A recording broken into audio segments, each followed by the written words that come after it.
giving away at the end of this. If you bought a ticket and you didn't come here, you can't win. So shout out to everybody who bought a ticket and showed up. You will be the winner, maybe. And yeah, with that, let's get on to the show. Okay. My guest tonight is a multifaceted, creative, and community collaborator who doubles as an incredible human being. In addition to her many forms of creative expression, she has explored as an artist. She's also the festival director for Chreece, Indy's only independent hip-hop festival that has been happening almost every year for the last decade, right down the street here in Fountain Square. In celebration of the eighth Chreece and 10 years of doing this festival and building community, we're going to dive deep together, I think. And I don't want to talk anymore without having Jane say some words. So without further ado, please help me welcome the one and only Jane Sun Kim.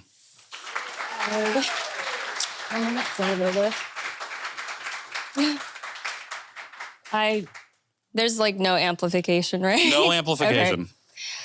Honestly, thank everyone for coming. And I feel like I can't start without thanking my team because like they're the reason I'm here today. So yeah, thank you to Chreece and anyone that's involved and the artists that are a part of it. And that's like for real. So it's a crazy week. So you have to bear with me. I am not sad.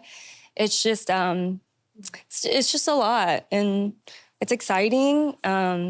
It's also wild to have like 50 people staring at you. I'm not an artist, and a musician. So like, I'm not used to this. So you have to bear with me, but I really do appreciate everyone being here and maybe learning a little bit about Chreece and Indianapolis and their creative economy, their creative community that's been thriving. So yeah. A thriving community for sure, as Jay or as OJ put on the New Old Heads podcast, stimulating the economy. Yes. That's what Chreece has been doing out of Fountain Square for the last 10 years. So making it happen. Okay. Well, to kick us off, for folks that are in the room right now who maybe don't know who you are, do you mind just sharing a little bit more about yourself? Yeah. Did you put me out there?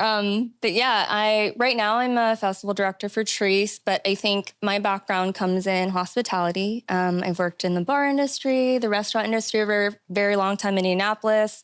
I am a now graduated in art school, but initial college dropout that went to IU. And I kind of had this very, I want to say typical Asian upbringing of like, hey, this is what we're supposed to do. And, creative interests weren't like really valued. And I think that was my parents' way of just like kind of preserving like, hey, I want you to be successful and in the way that I think you can be successful. So, and coming back to now, going back to school for art, I do like sculpture and photography, curation. I'm part of the APLR Artist and Public Life Residency at Big Car. And I think that the reason I'm here today is because I think that I learned that failing is okay. And that took me so long. And then I met some people that really supported me when that happened. So including, honestly, OJ, like when we started dating, like he was the first person that encouraged me to take photos of people and like was like, hey, this is cool. And sometimes like that's all you need, like somebody to believe in you. So yeah. It's amazing what a little affirmation will do for somebody to like, just to get them to do anything that they've ever thought about wanting to do. Because you talked a little bit about your upbringing, but like I did not have the typical Asian upbringing. I had white parents because I was adopted.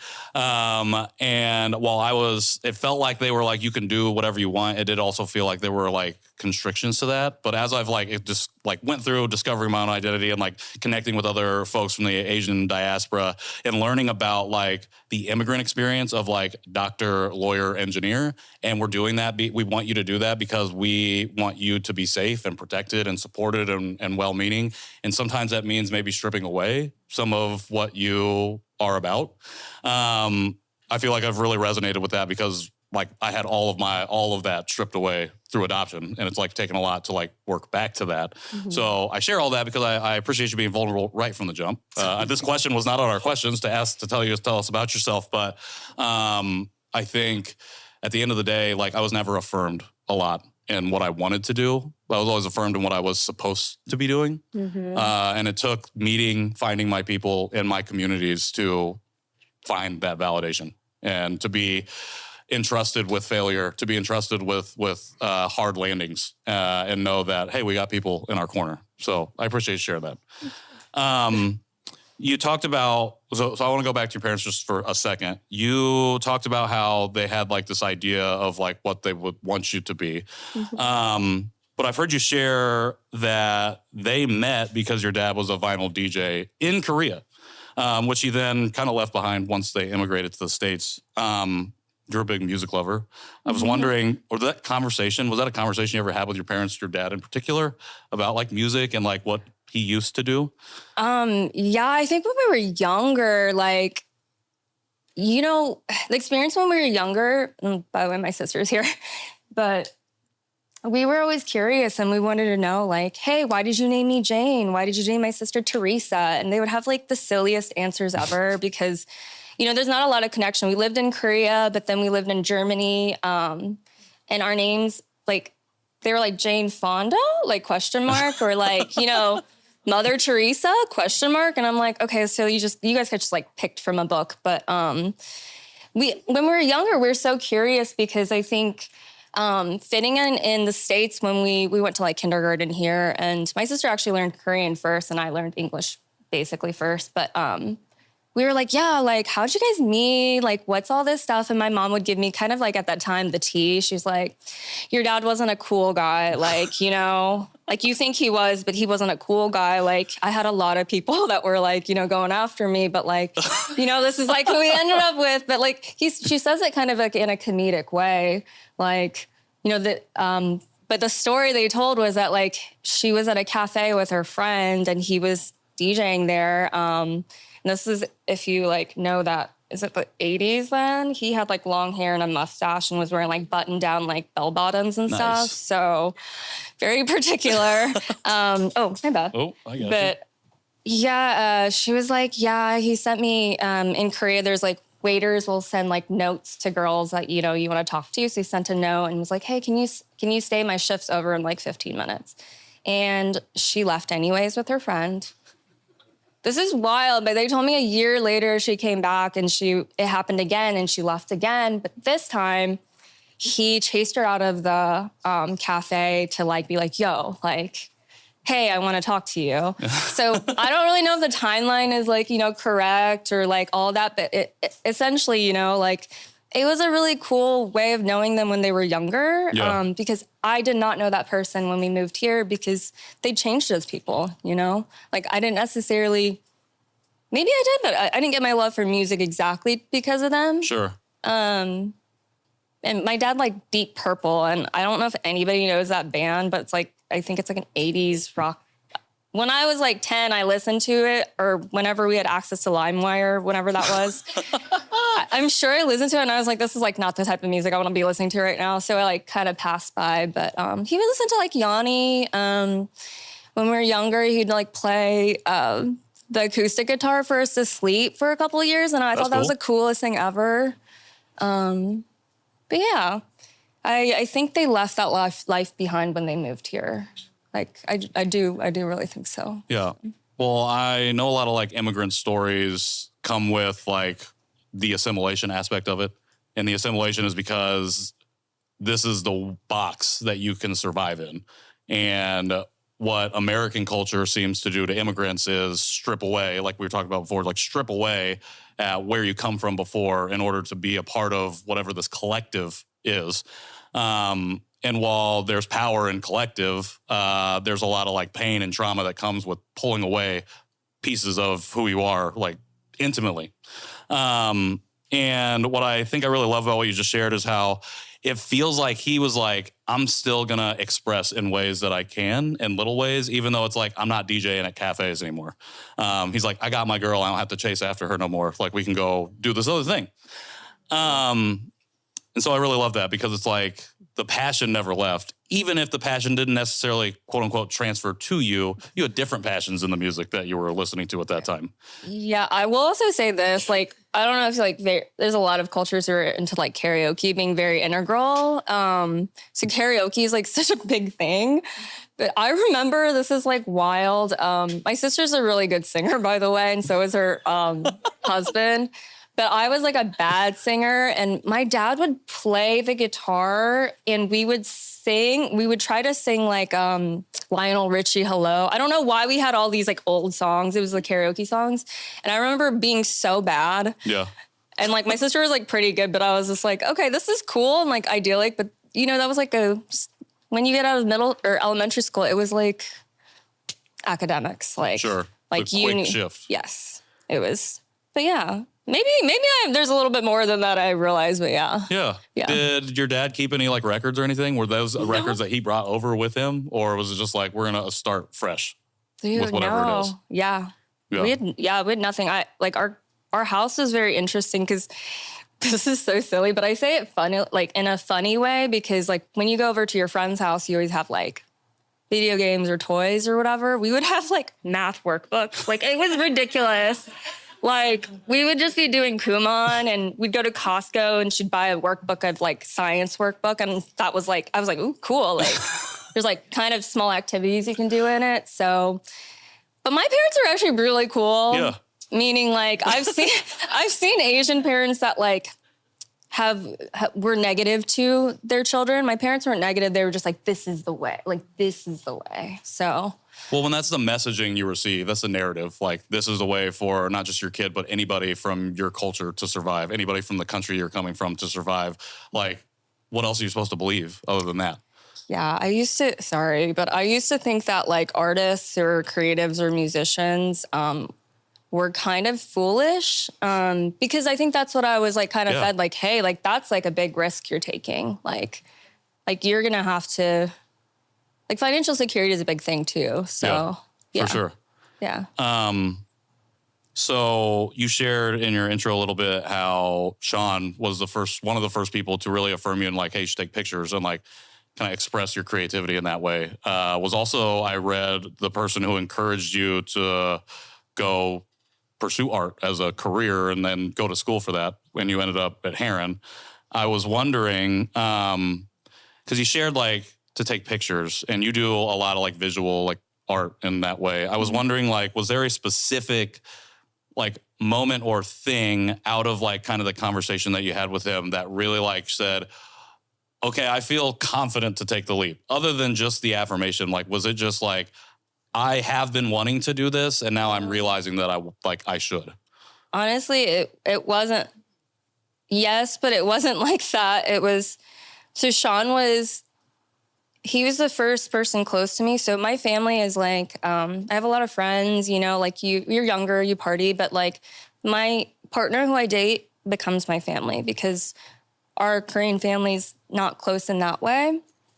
So he was the first person that I was close to that I was like, hey, I kind of want to go back to art school. And he just said, okay. Like he just didn't make a fuss about it, didn't say anything weird about it. I'm sorry. You're good. So it was kind of like that. And I didn't tell my mom that I was in art school until I was 2 years in. Because I just didn't want her to feel like, hey, like, I'm scared that you're doing this or just like feel disappointed. So I think that really when she knew about it was I nonchalantly told her at dinner. And I was like, literally like at least 3 semesters deep. And I was like, yeah, I'm in school. She was like, you should go back to dental assistant school or like anything in the medical field. Like every month she's telling us, like me and my sister this. So like at this current point, we're failures because we didn't live out to do that. But not because she wanted to like make me feel a type of way, but it's really just because she's like, I want you to be secure. So I was like nonchalantly, yeah, I'm actually in school. And she's like, for what? And I said, art. And she was like, okay. And I was like, oh my God, it's so easy. Like, yeah. I can't believe, I was so scared. But yeah, so that happened. And then the reason I ended up actually going to school And making that leap was because I was working in a restaurant called Vita. I felt like a little bit of like work privilege because that was the most beautiful place that we've worked at. We opened it and I was about a year and a half in. When you think about a community that's creative, like food is it for me as well. And like, beverage, that's like the soul and the heart of like our family.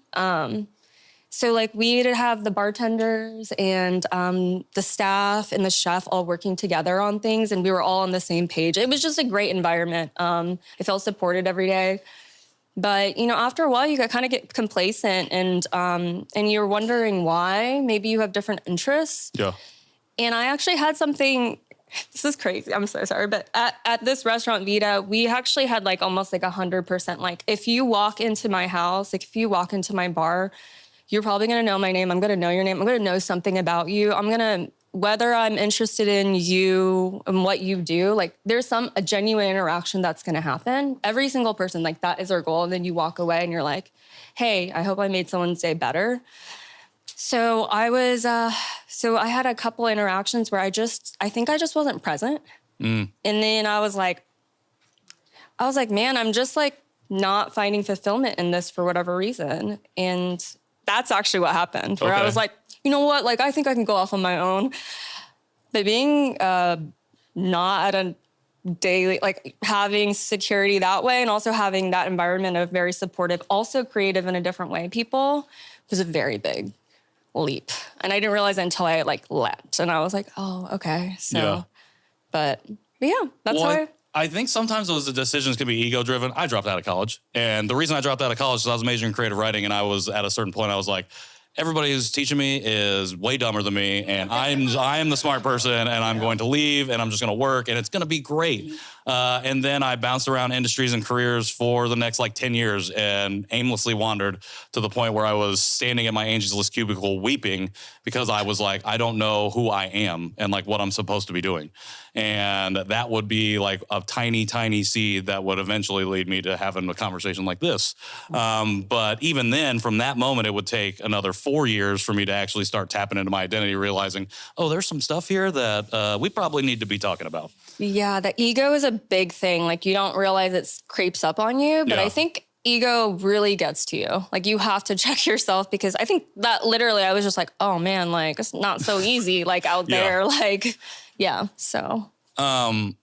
When did you realize, was there a moment that you realized that you had made the right decision? Was it when mom was like, okay, and like just kind of nonchalantly affirmed you in the nonchalant way that you kind of were like, hey, I'm at art school now? Or was it like kind of further on down the line where you had like felt, okay, this is what I'm supposed to be doing? I don't know. I feel like looking at life now, I don't look at it as finite anymore. Because I think when I thought I hit 30, I'm like, I've got street cred. Like nobody can say anything about me. I look young anyways. Like I could be like, how old are you? I'm 30. Like, so, but then like 31 hit and I was like, okay, like, I'm having a little bit of an identity crisis. So I realized that you can never let yourself stop kind of checking yourself and like growing and knowing that like there will never be a point where you're just going to be 100% you made it, or this is what I'm supposed to be doing. Because I don't, I love Chreece and I love all this, but I don't know what's going to happen in the future and what I'm going to be driven to. And I feel like we have to be okay with that. I know that like society tells us, and I am just speaking from what I think, so don't put this into practice and blame me. But I mean, do what you want. Like, even if you make a career change at like 50 or like 40, or for me, like 30. So, I think we live this life, and you got to go with what you feel. And of course, think about it and talk about it for a little bit before you make that leap. Because I had started talking about quitting for 6 months before I actually quit. So it took a long time for me to be like, see how people thought about it. Like, is this a dumb choice? Because if it is, I can read you right now. Like, tell me.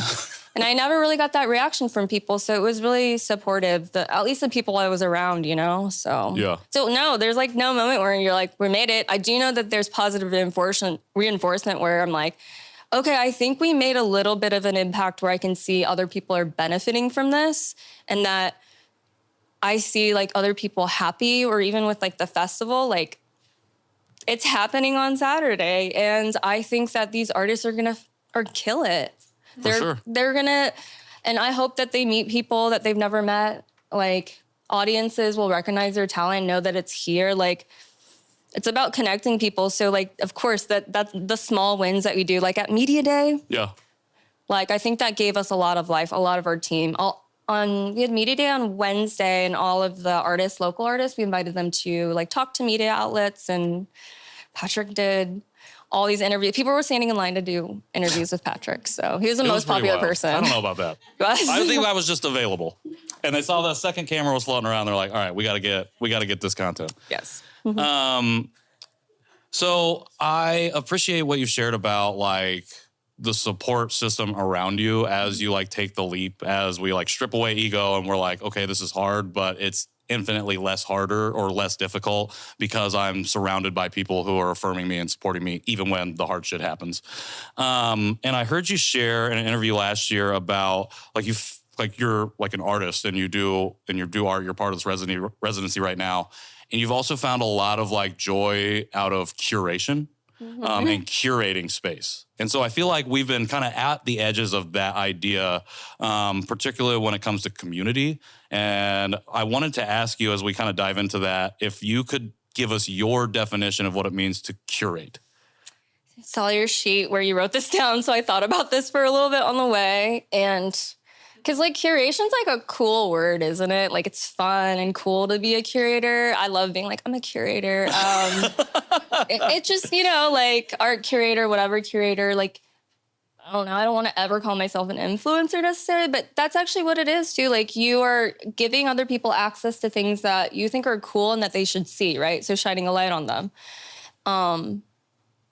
So that's kind of how I look at it. Like, sometimes you have to trust yourself and be like, if this is cool and you want to bring some other people into it to get access, that's what it's about. And I always think of it like kind of like you hosted a party, you hosted an event, you want everyone to come to be like, oh, whoa, this is like exciting. Like, what is this? Like that discovery moment, that magic moment, that's what you want. But you also want to make sure everybody can make that connection, because if you have an event and things are not accessible, like, or it's too difficult or the energy is off, like if you go to like, our fest and like nobody says hi to you, nobody makes eye contact. I mean, that's like, that would hurt my feelings so much, because I want it to be like, you can meet a stranger and have a positive interaction. You don't have to be best friends with them, but like, it should be that kind of open network. Yeah.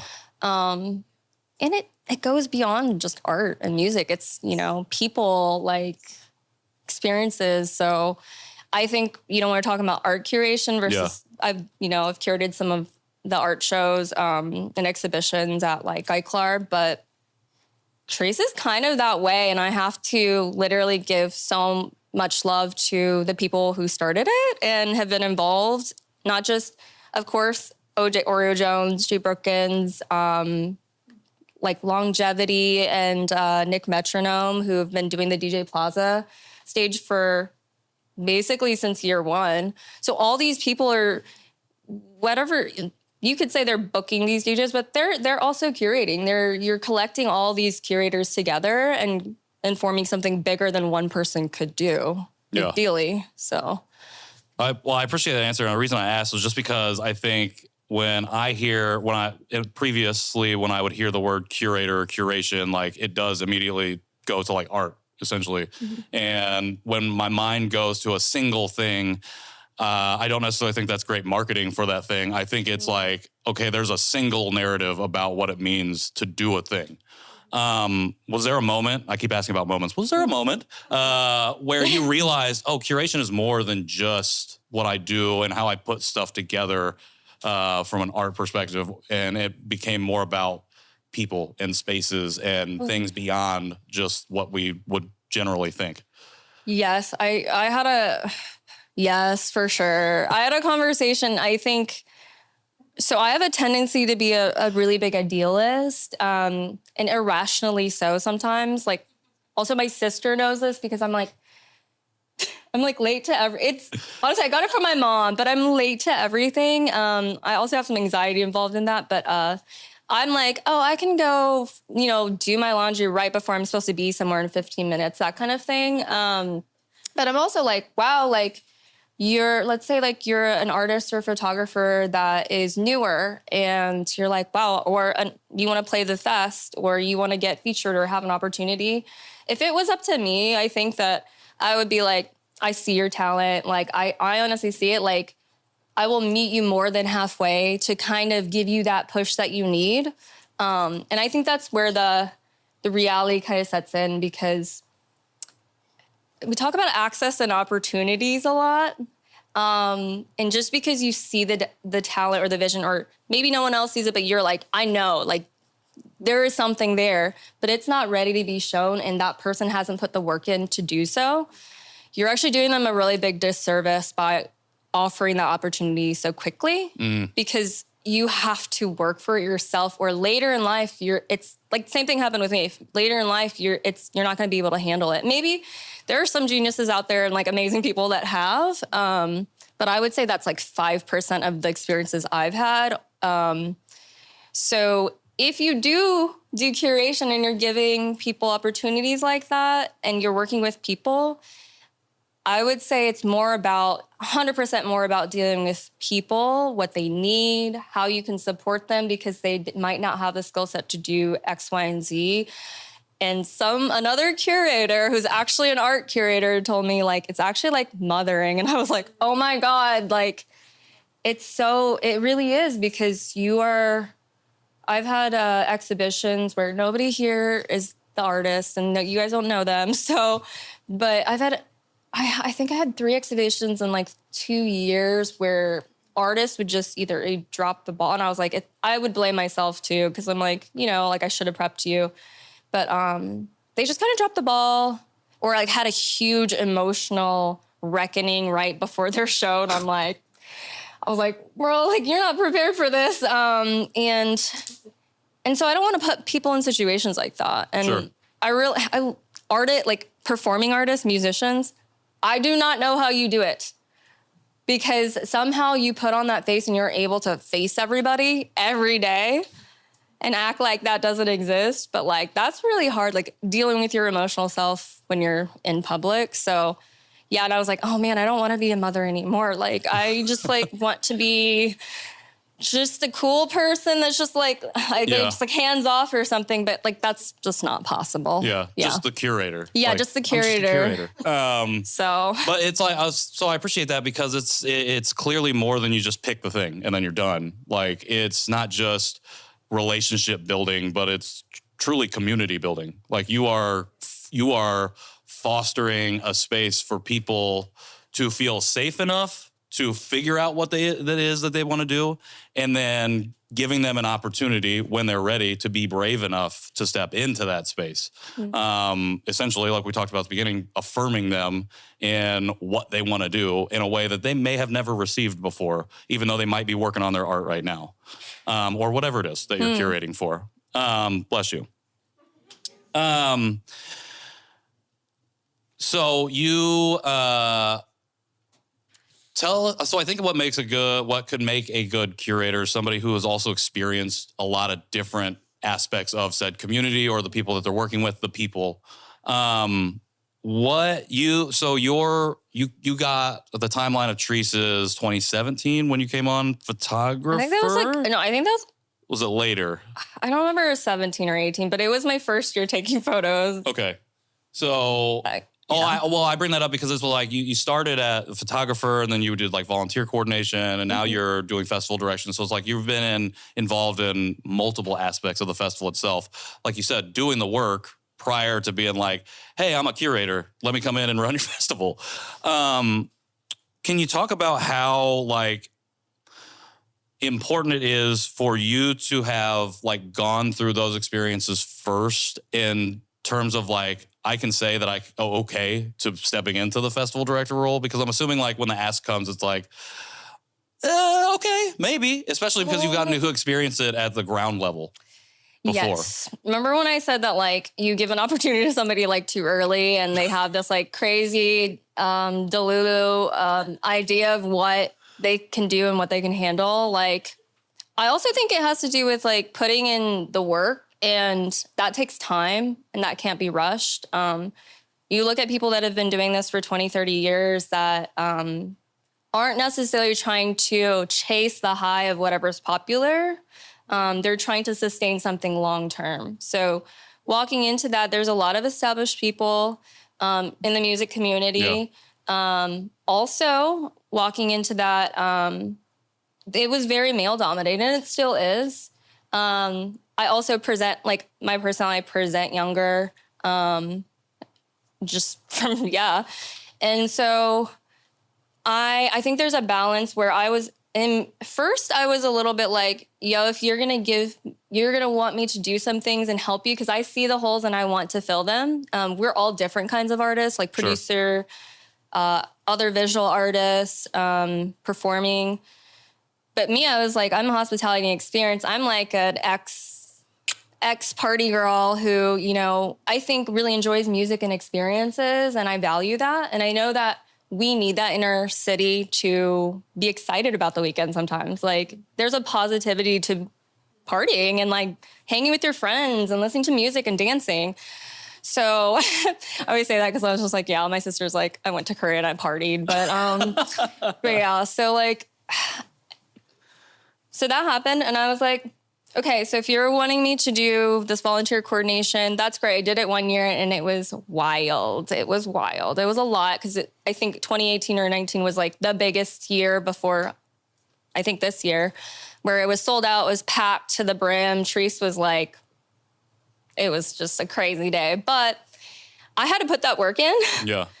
Or I would have been like, oh man, like, now I see what the reality is. If I don't prepare all year, this is what it's going to be like next year. And I'm going to be stuck in this situation again where I'm used to being in the weeds. I'm used to handling like working in restaurant industry. You're used to this chaos and you love it. You have to love it.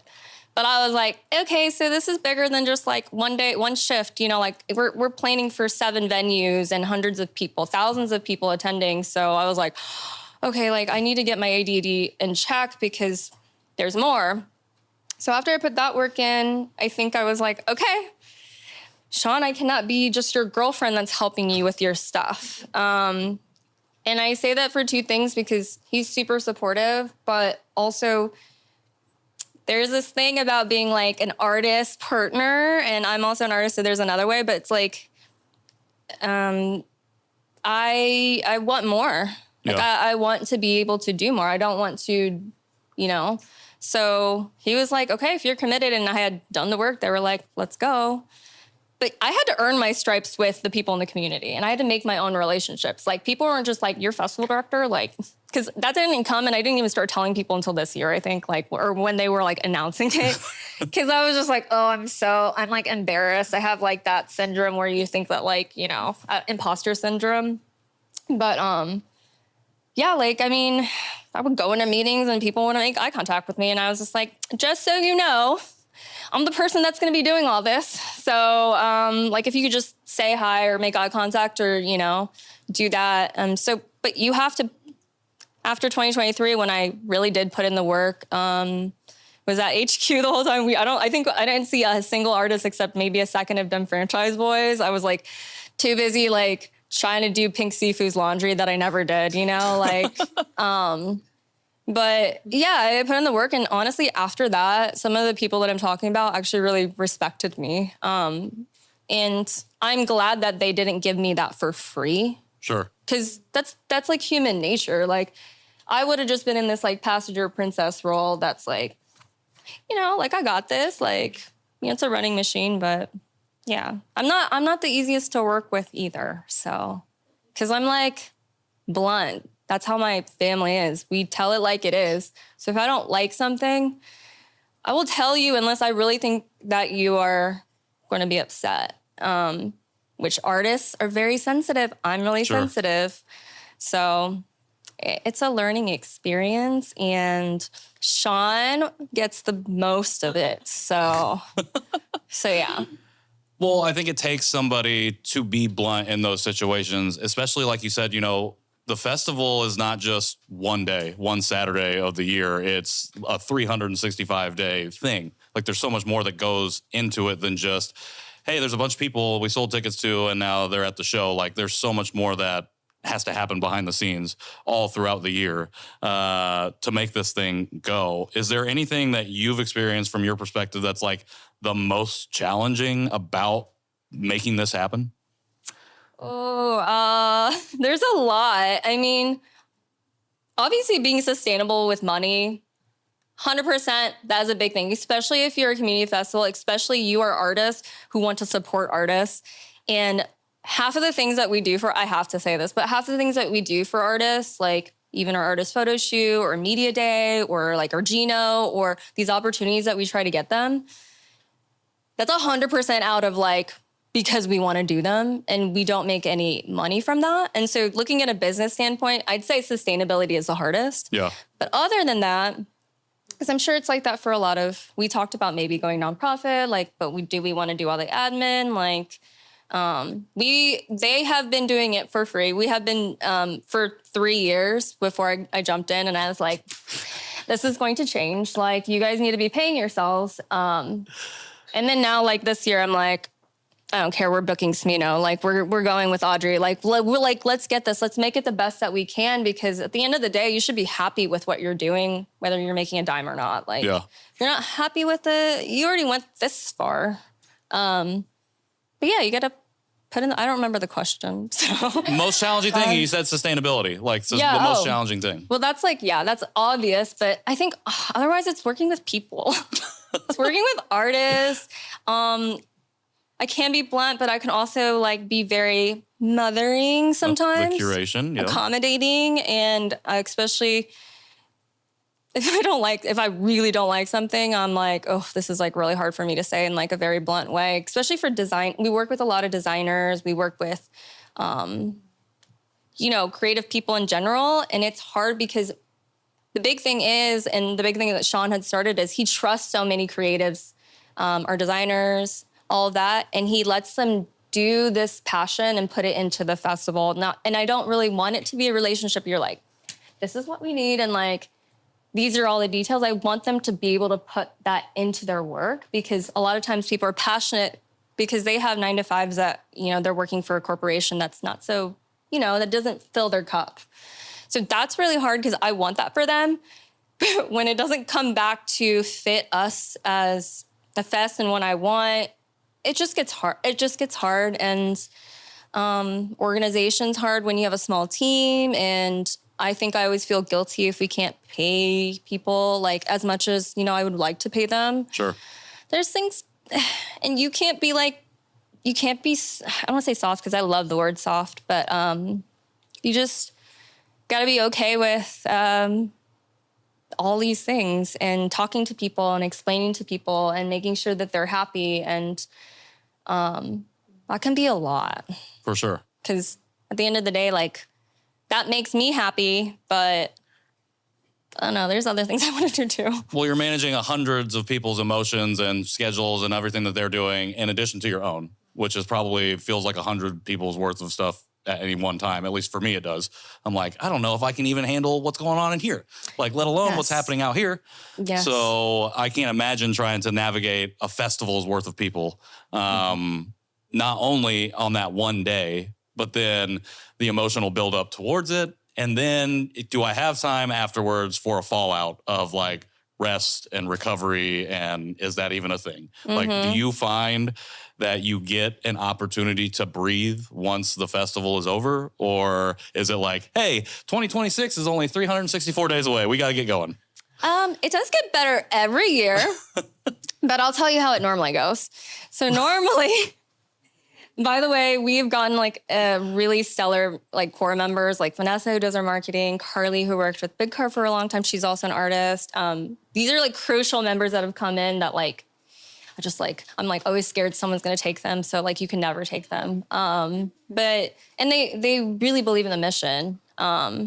But what normally happens is because, like, you know, for 2023 and 2024, like, who's doing marketing? It was like social media. It's like me, Jay, or Sean. Like, that's who's posting stuff. Like, that's who's like doing all this back stuff, website. Like, we do it all.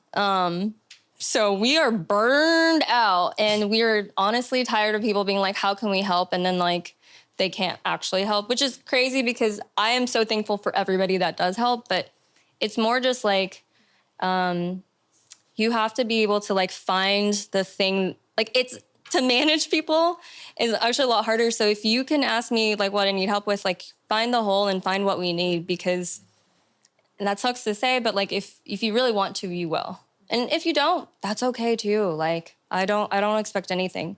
But get burned out, and then the fest happens. We're so happy that like everything happened. We're not like, you know, negative.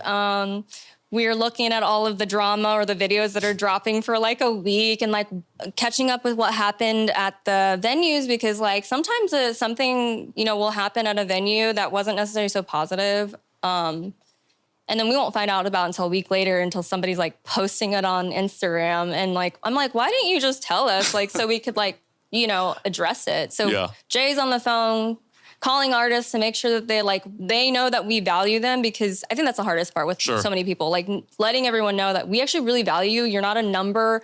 You're not like just this collection of like artists that we put together to make Chreece look cool. Like we're actually doing it reverse. We're making you, like, we're trying to feed our clout into whatever you have. So saying that and like making them feel that, like, that's important. And so we care. That happens for a while. We're paying everyone out, social media. And then I get 20 photographers worth of content that is like not organized. And I am just like sorting this for like two weeks until my body's like, okay, I think I'm done. Like I've made like 7 Facebook albums and I don't know how to roll this out because I'm not a marketing person, but I'm trying. And then we just don't talk to each other for a month. And we just like go our own ways. We're just living life. And ideally that won't happen this year. But that's kind of like, because we're not taking care of ourselves. Like we're working ourselves to the fucking core, and we wouldn't be doing it if we didn't want to, though. And I don't think that, you know, if anybody is in this position to be like curating or working or doing community stuff, you can't live a different way. Like that's the crazy thing. Like you could say that you're just like, I just want to like quit this and not do this. But like you are a type of way. And if you want to do it, you will, no matter the circumstances. So but this year, I would hope that our plan is I wake up every morning after Chreece. I make Sean go out with me to Fountain Square and pick up trash at like 7 a.m. before brunch people get up, because I have this thing where I'm like, I don't want anybody to say anything bad about hip hop music in our community here. And it makes me feel so good to do so. Yeah. And I literally make him, and he's just so mad at me. So this year, it's already in our plan. Yeah. Well, that's like the clean it up, leave it better than you found it kind of mentality, like growing up. I know that life. But maybe we'll go to brunch. You never know. You never know. Sounds like we need some volunteers at 7 a.m. to go out and pick up some trash in Fountain Square. That's a perfect plug. August 24th, if you're available. You're all signed up, actually. That's what happened when you bought a ticket. So,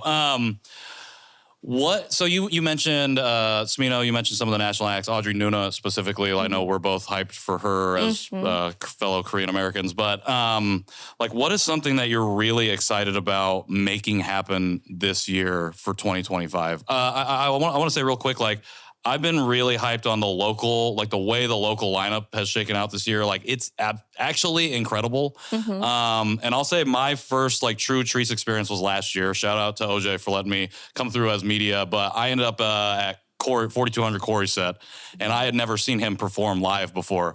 And the way, it's not just his performance and the way he commands the stage, but the way the people in the crowd were hype on him, I was like, this is what it looks like when a national act comes through and people show up. Like, we have that here, home brewing. And like the way that the last year's lineup locally was awesome has been 3 times eclipsed by what's going on this year. So I just said that because like, that's what I'm hyped for. But what are you like most excited about having made happen for this year? Yeah, by the way, I assume a lot of you have been to Chreece or like plan to go, but if you haven't, like, It's wild because the headliners, local headliners like Corey or I'm trying to think who's doing, or Bless, or I'm trying to think who TGI did really well last year too. But like those people pack out the house. And so it's wild to see that much support in the largest venues like Hi-Fi and Annex to, Bloody Knuckles, Draco and Nick.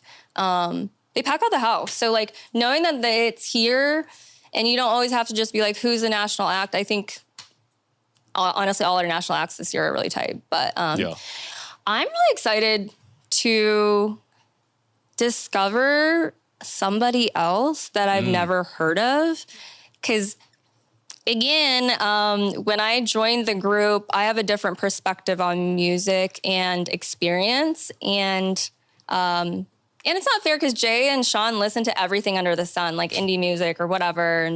But I was like, hey, we need to involve more R&B. Like, hey, we need a little bit different vibes. Like, hey, it can't be too amped up all the time.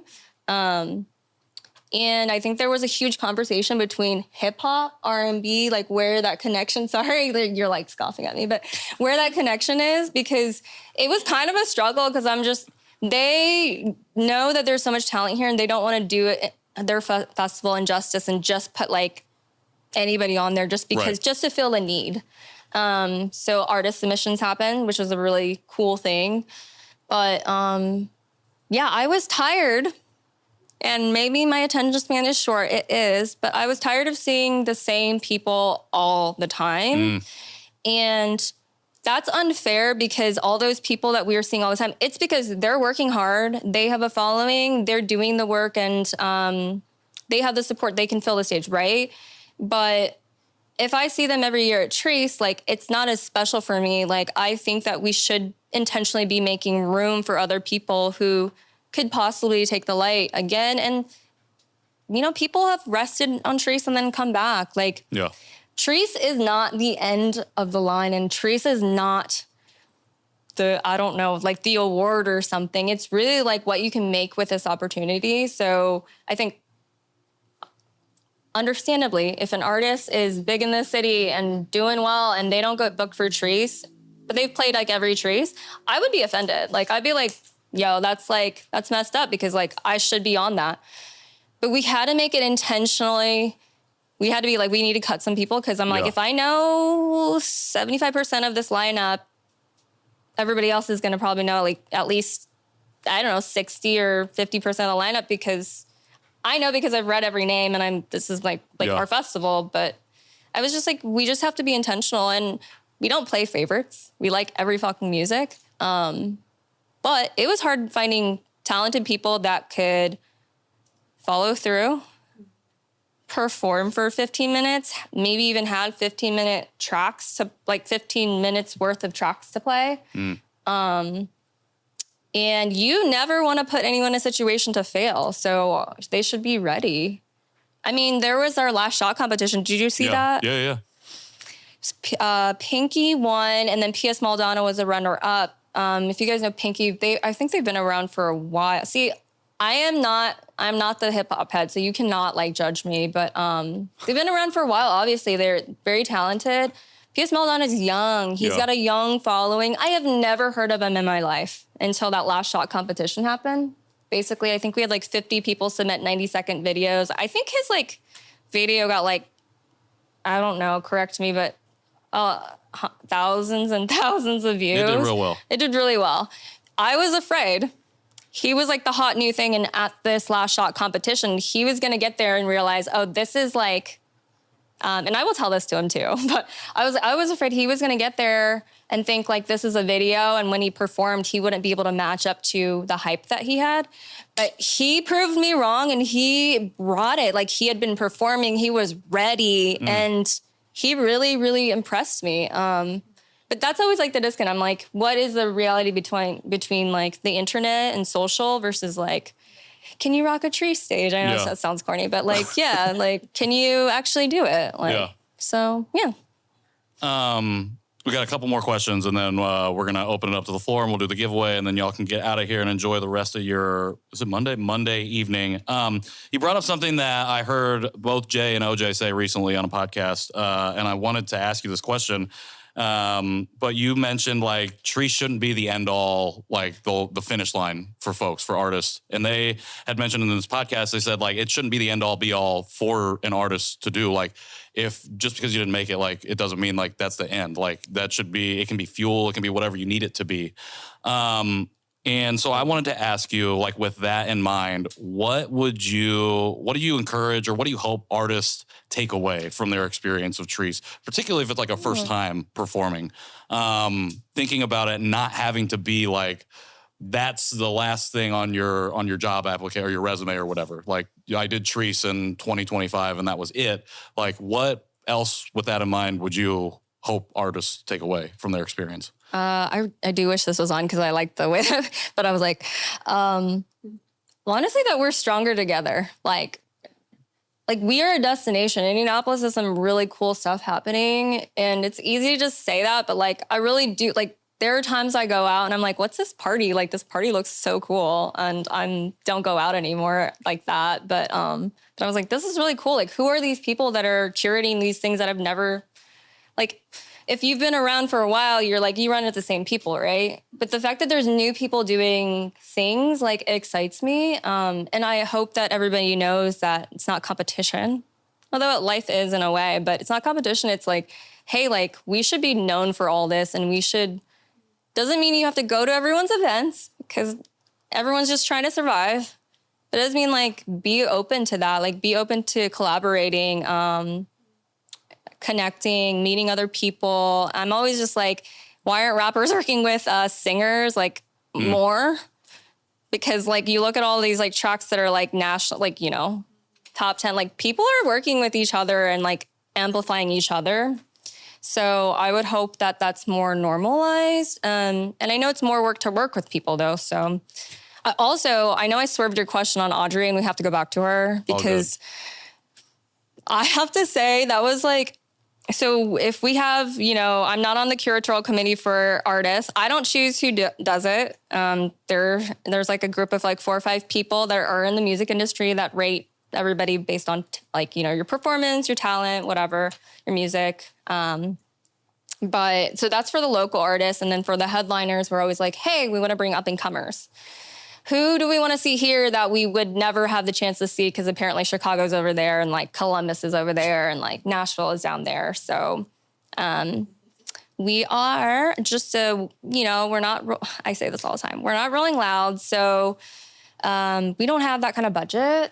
So we're always looking for who's next in the music industry. Who can we bring before they become too expensive for us to book?